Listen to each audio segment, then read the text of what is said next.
Selamat siang pemirsa, dengan saya Gibran Ilmiansyah. Kali ini saya sedang berada di hutan Kota Srengseng. Saya bertujuan untuk meliput apa aja sih yang ada di dalam hutan Kota Srengseng ini. Yuk, ikutin keseruan saya. Di tengah padatnya lalu lintas dan gedung-gedung tinggi di Jakarta, ada sebuah oase hijau yang memberikan udara segar dan kedamaian. Inilah hutan Kota Srengseng, salah satu ruang hijau yang menjadi paru-paru kota, sekaligus tempat rekreasi dan edukasi bagi masyarakat. Halo, aku Syasa.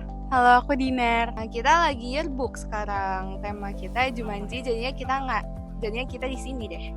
Jadi kita karena udah kelas 12 SMA, kita ngelakuin kegiatan foto buku tahunan. Terakhir kita ada di hutan kota ini. Kalau saya tinggalnya deket di Pondok Indah. Ya karena hutan di Jakarta yang udah jarang banget kan ya kayak. Jadi kita milih di sini yang paling dekat aja. Karena ini yang paling masih asri, terus ada danaunya, terus pohonnya juga masih lebat-lebat, terus adem. Worth it banget soalnya kayak kalau butuh tempat sendiri juga bisa banget di sini, kayak nyaman gitu sih. Apalagi buat kalian yang introvert terus pengen sendirian, pengen nyari waktu, terus sore-sore kesini itu enak banget. Sekedar bengong juga nggak apa-apa guys. Karena juga banyak juga kucing-kucing liar kalau kalian suka kucing gitu. Tak hanya menjadi tempat untuk menikmati udara segar, hutan Kota Srengseng juga memiliki berbagai fasilitas seperti jalur jogging, area bermain anak, dan tempat piknik. Ada juga danau buatan yang menjadi habitat bagi berbagai spesies ikan dan burung. Ade biasanya kalau mancing ke sini bareng siapa deh? Wah, bareng ayah. Kalau ke sini tuh mancing berapa kali? Misalnya seminggu 2 kali atau Nggak tentu. biasanya ikan apa aja sih yang ada di sini? Kalau Ikan misalnya sapu-sapu, mujair, ikan mas, dan ikan gabus. Hutan Kota Srengseng terletak di kawasan Jakarta Barat dan pertama kali didirikan pada tahun 1995. Selain untuk rekreasi, hutan Kota Srengseng juga sering menjadi tempat kegiatan edukasi lingkungan seperti penanaman pohon dan kampanye kebersihan. Saya Abdul Halim. Saya masuk di tahun 2016 sebagai pemelihara hutan kota. Sejarah hutan Kota Srengseng dulunya itu lahan kosong yang dimanfaatkan oleh warga sekitar bercocok tanam. Ya entah itu padi, ya pokoknya bercocok tanam. Lalu mulailah 1 orang, 2 orang membuang sampah sembarangan. Ikutlah semua. Sehingga banyaknya masyarakat yang membuang sampah sembarangan di area ini, jadilah TPA atau tempat pembuangan akhir sebelum di Bekasi. Nah, jadi dengan sudah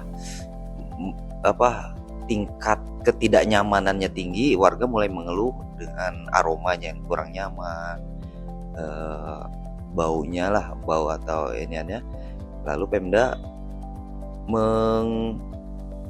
Pemda mengambil tindakan untuk pertama itu pembebasan lahan.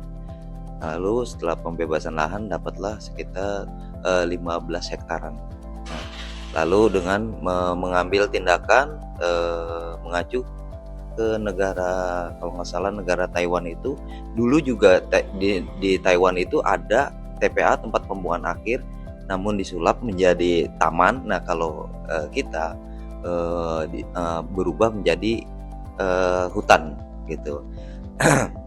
Dengan metode sanitary landfill atau gali uruk. Jadi sampahnya digali, lalu dipindahkan ke Bekasi, lalu diuruk dengan tanah yang sekitar ya kurang lebih 50 sentian lah tanahnya.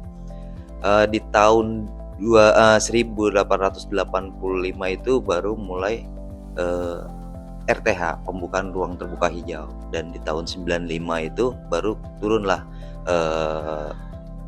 surat keputusan dari surat keputusan yang mengatakan ini udah menjadi ruang terbuka hijau. Namun baru kegiatannya baru kita menanam pohon yang ya kurang lebih tingginya 3 meteran, dengan mencoba untuk menjadikan ruang terbuka hijau itu. Lalu di tahun 2000 berapa ya, saya lupa itu baru dijadikan pariwisata. Mulailah ada penertiban. Seperti dulunya belum ada penertiban, jadi warung-warung itu pengunjung itu keluar masuk sampai larut malam, sampai pagi. Jadi belum ada penertiban. Lalu ditertibkanlah sehingga menjadi sekarang masuk jam 7, pulang keluar jam 5. Nah, hari Sabtu Minggu itu tetap buka. Jadi cuma nggak sampai malam lagi. Lalu di tahun 2000 kalau nggak salah 2012 itu mulailah ada inspeksi jalan di sana, kali inspeksi pinggir kali, sehingga memotong luasnya yang tadi 15 menjadi sekitar 10 kurang.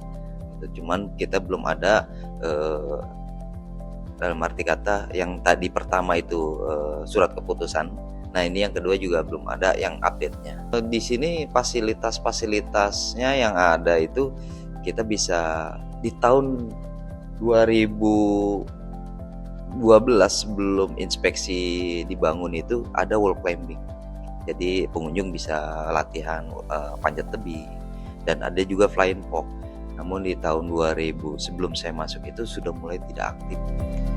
Keberadaan hutan kota Srengseng menunjukkan pentingnya menjaga ruang hijau di tengah perkembangan urbanisasi. Dengan dukungan masyarakat dan pemerintah, hutan ini diharapkan tetap menjadi aset lingkungan yang berharga bagi generasi mendatang. Dari hutan kota Srengseng, saya Gibran Ilmiansyah melaporkan untuk The Journal TV. Sekian dan terima kasih, saya pamit undur diri.